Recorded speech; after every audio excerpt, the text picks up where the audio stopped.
sensei way, taking him on with the other Goldman partners. Within 5 years, Robinghausen was named a partner.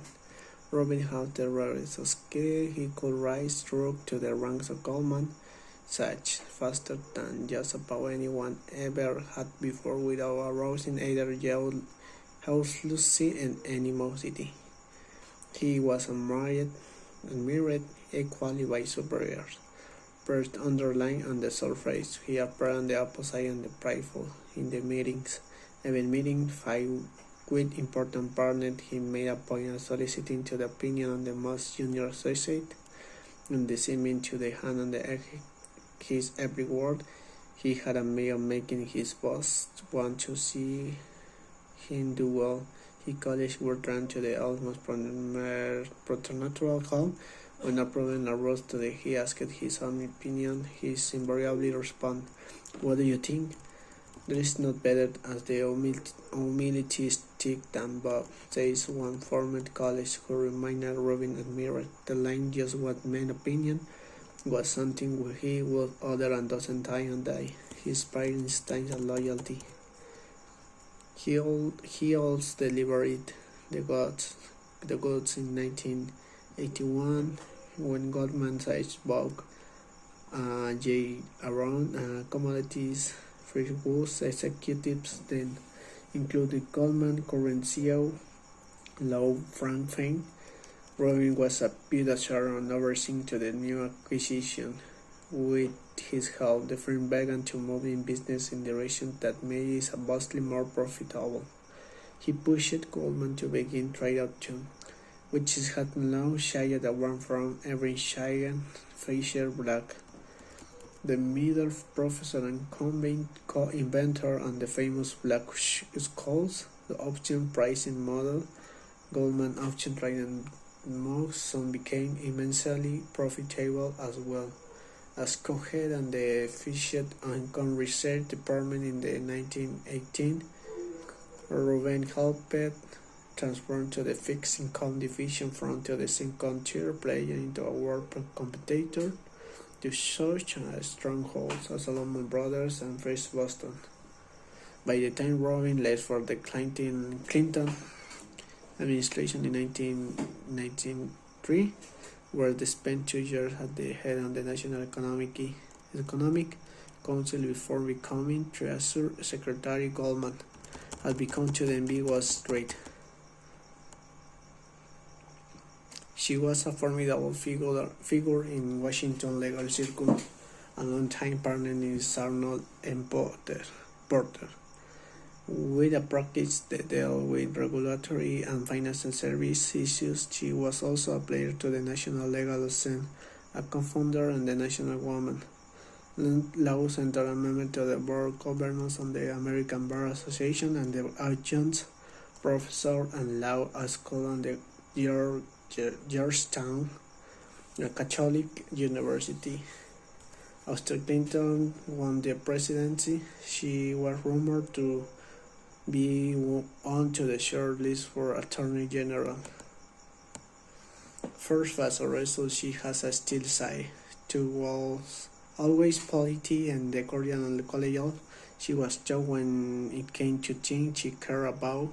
She took her new post with the same result that how long characteristics had her.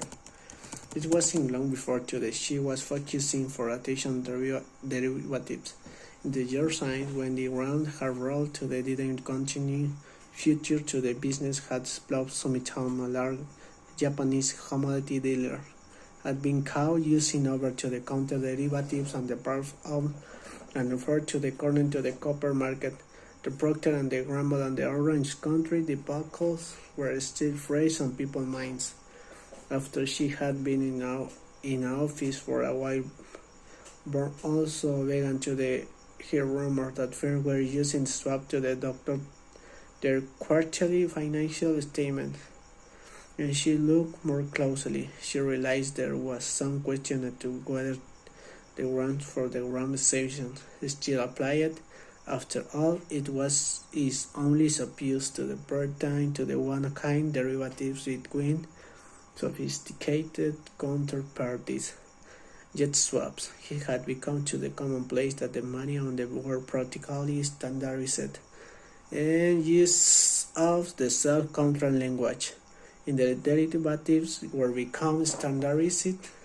For wonder, shouldn't they also be traded on the exchange? Shouldn't they classify as futures, or shouldn't they be regulated?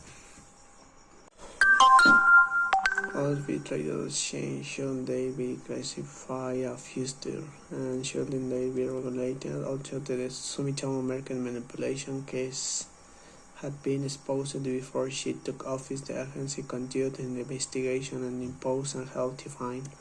For which the experience made her realize that we were trying to police a very rapidly growing part in the market for manipulation and fraud, but we know nothing about the market. She later said that we saw no record-keeping requirements to report, no reporting requirements.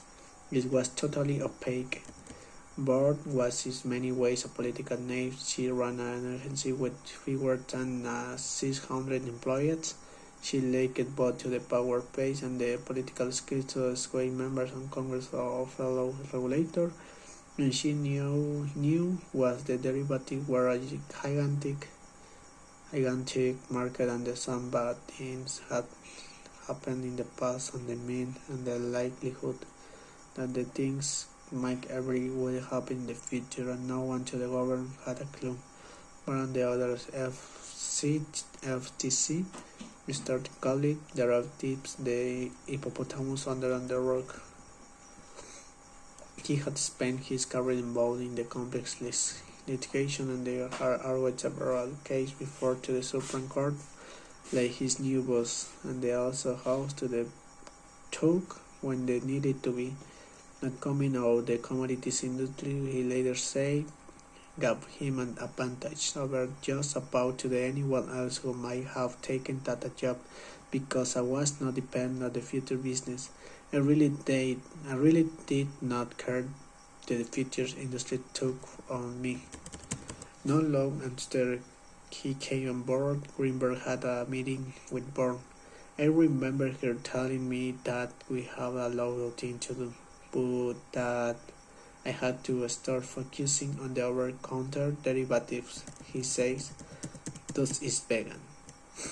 That both Robin worried about derivatives was not the result of some conversation and experience that took place after the joining to the government. He had left the same way during his year on the fixed income desk in the Goldman Sachs. But he always had a healthy friend, and because he understood better than the most that in the crisis, their combination of the excessive leverage and the counterparty exposure could make to the immensely destructive force. I remember Bob Goldman in 1918. To his former college, he always stayed good saying, I'm not sure how much principal risk when they should be taken with the derivative book. When I got to be a 1 billion book, the trader wants to a billion, but would agree reluctantly. By the time Rob left, it was probably a 10 billion and 12 million book, but Bob, we always worried.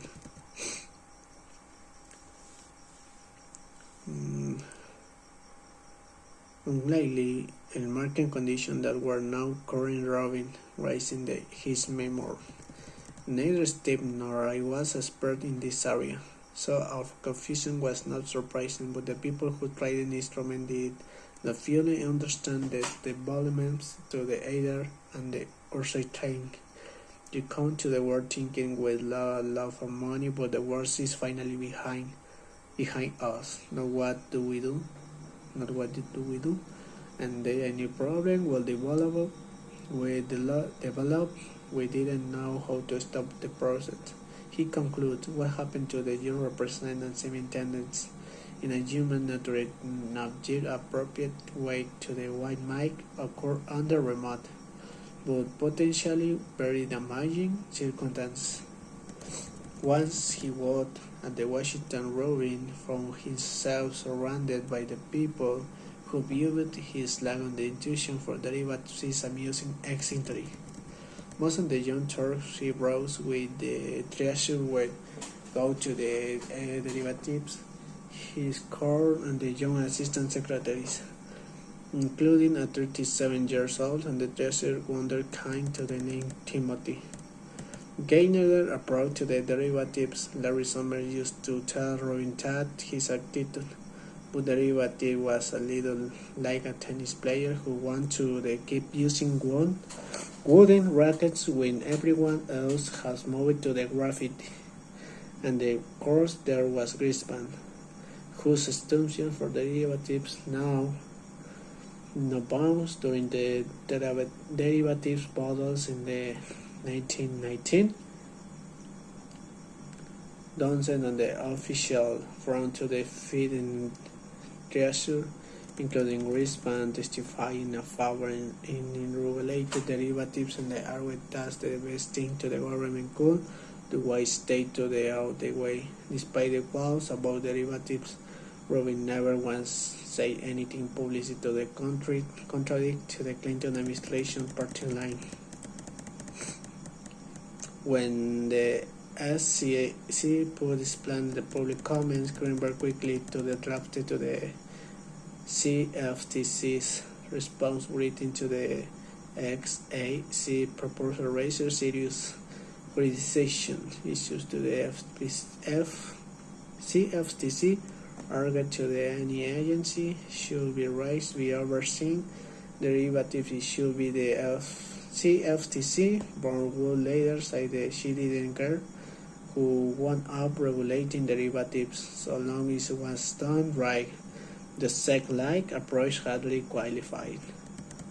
She then instructed Greenberg to draft a policy paper. The draft he came up with, that 33-page long, was calling a concert release. It's asked market participants and other serious and open-ended question aimed to the examining the agency's approach to derivatives. Should players in the swap market be required to report their position to the government? The draft on the content release was completed in March 1998. As an independent regulator, one had the right to simply publish its word react, which she didn't do that. Viewing her and someone who wanted to collaborate with other regulators, she sent it around to all the other important actors. That should be the other regulator was lobbyists, legislator, and the Treasury Department. The solicit their feedback. Brock Black was more like it. One day I walked into the Brusquely's office, says Greenberg. She put down to the phone and the blood was drained from her face. She said, "That was Larry Summers. He had been screaming at her. Summers had just been visited by a group of bankers who say that if the CFTC insists on pursuing to their concept release, they will move their derivative business to London. Summers wants to us to stop," says Greenberg. As born, there was so much pressure. The derivative dealer didn't was he market look at all percent and then derivative trading made out on the 14% on their profits. The purpose of the meeting is quickly became clear was to persuade Bourne to back off to the other regulator, but the other argumenters about the dangers of classifying derivatives as futures. Bourne, for her part, said that CFTC was a long way from trying to regulate derivatives. Is all that was trying to do was examine useful question and give some useful answer. Grispan talk as even asking to the question was dangerous because Bourne. And where was Robin? We've given to the history and concept about derivatives. You might have expected him to the Bourne once solitude in the room during the Asian financial crisis. Rubin has asked once or ideas to find out how most derivatives users. You say financial institutions had to South Korea. We couldn't find out. They say recalled. Robin was stunned, but in their meeting, Robin sided without hesitation with the fellow regulator. His reaction to Brown's arguments was almost visceral, a far cry from the man who was so admired for her ability to listen and question. He bullied and bullied Brown in the house that cement about in the character to anyone used to watching him.